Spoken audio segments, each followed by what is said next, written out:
Sell the rumor, buy the news. That has been the story for the Nasdaq 100 this week. I mentioned in my last video about how the focus is likely to change this week, shifting from the Omicron variant to the Fed. And from the start of this week, we can see that shift in the charts, with the Nasdaq 100 coming under pressure from the off.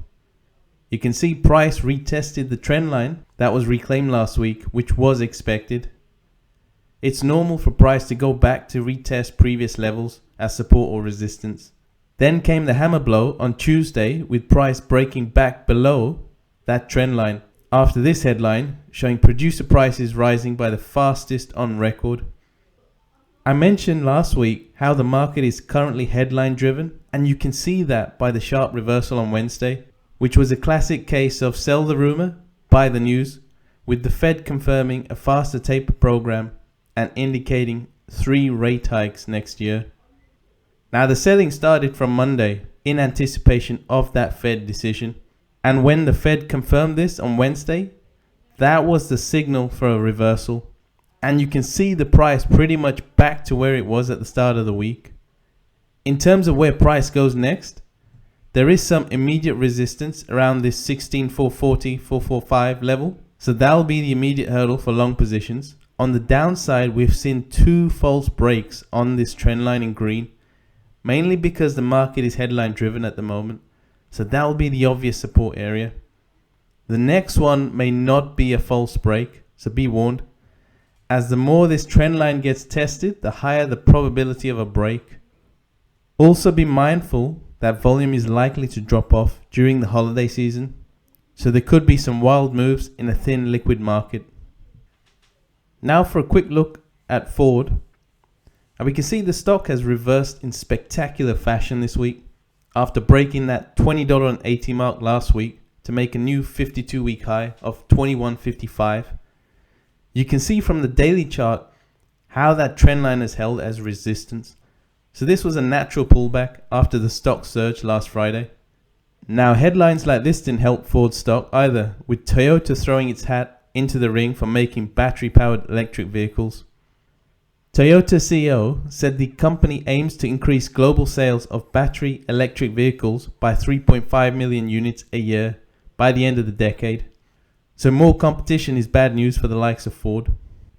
Additionally, the CEO this week came out in an interview urging investors not to sell the stock. Have a look at this.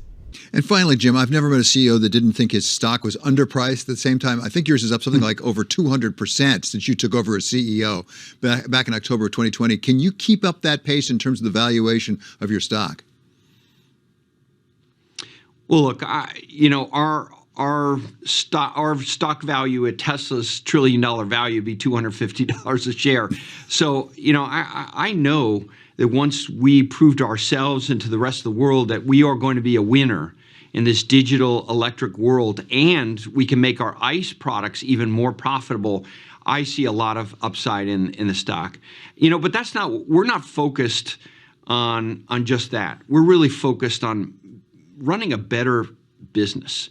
And that means really making sure our ICE business continues to get healthier and healthier. We made the tough choices in India and in Brazil to get out of manufacturing there this year to really liberate the profitability of our ICE business. And we're really working hard on improving the profitability of our BEVs as we start to scale them. So yes, I'd say there's a lot of upside. Don't sell your Ford stock, but it's on us to deliver. I don't know about you, but when the CEO comes out pleading with shareholders not to sell the stock, that's a worrying sign. For me, the number one priority for a CEO should be running a successful company and growing quarterly earnings and revenue. The market itself will then see this and reflect the price of its stock accordingly. So the CEO should not really have to come out pleading with investors not to sell the stock. From a technical perspective, the $19 to $19.20 mark continues to hold as critical support. So keep an eye on that one. Next up, a quick update on Merck. Now I spoke about Merck putting in signs of a bottoming formation in my last video after making a pivot low around the $72 mark.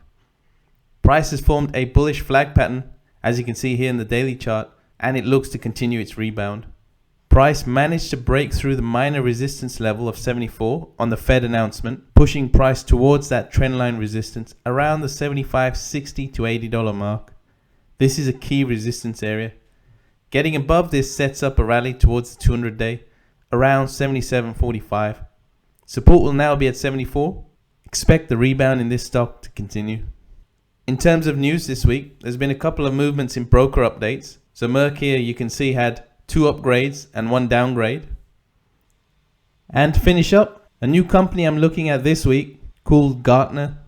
Now Gartner is a research and advisory company which delivers technology related insights to its clients to make right decisions. It operates in 3 businesses: research, consulting and conferences.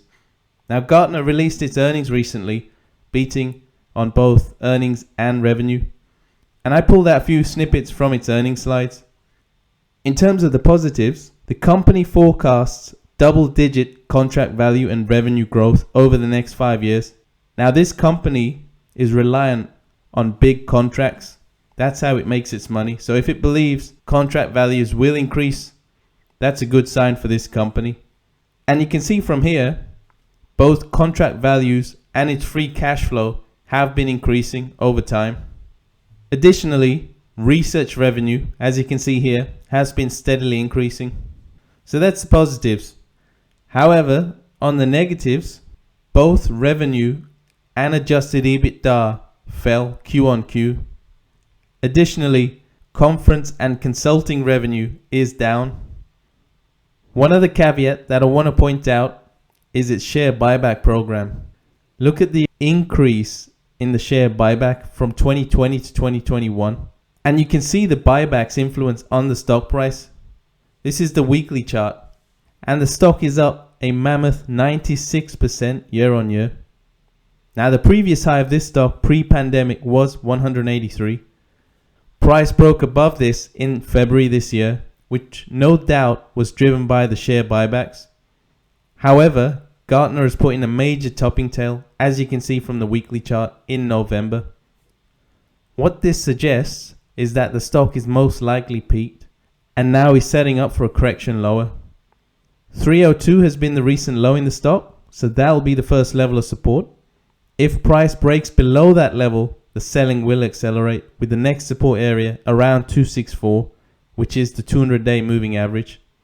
Now this stock is currently at resistance around 327.40, and like many tech names, this one is likely to give back a large chunk of gains in the coming days and weeks, following its impressive year-to-date gain. With that said, that's my weekly update, not just for this week but for the year. Thanks again for watching and your continued support for the channel, and I wish everyone a Merry Christmas. Be mindful that volume will be lighter during the holiday season when trading, and I'll see you in the new year.